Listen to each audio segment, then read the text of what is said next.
with others so that they can grow.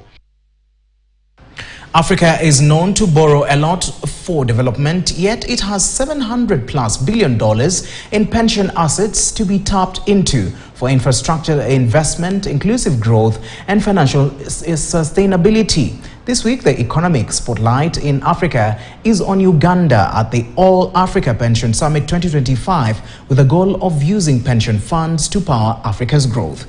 Here is Kelly Boss with that report.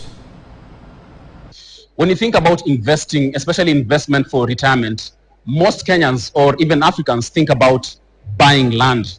But the NSSF and other pension funds here in Uganda this week are looking at better vehicles of investment, especially investing in infrastructure in Africa to generate better yields for retirees. We are seeing governments now becoming a bit more, for lack of a better word, they are increasingly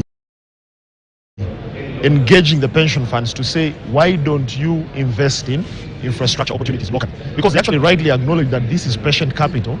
And what we tell them is that patient capital actually doesn't mean that it shouldn't earn a return.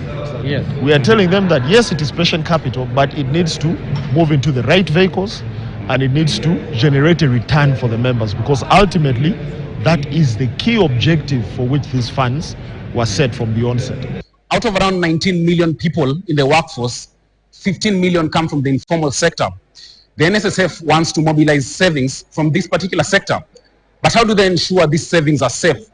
How do they ensure pension funds are lucrative for the informal sector? Pension schemes are a good return.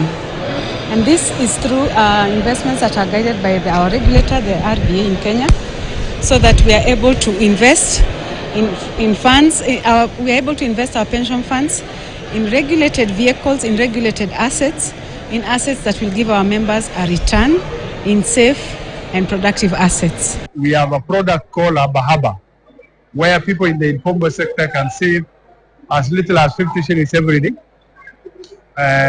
minimum of 1,000 shillings per month, and the ceiling is open. You can save as much as you wish. The rate of savings in Kenya is 10% to the national GDP. The NSSF wants to push this from 30% to around 40%. But how do we cultivate the culture of savings?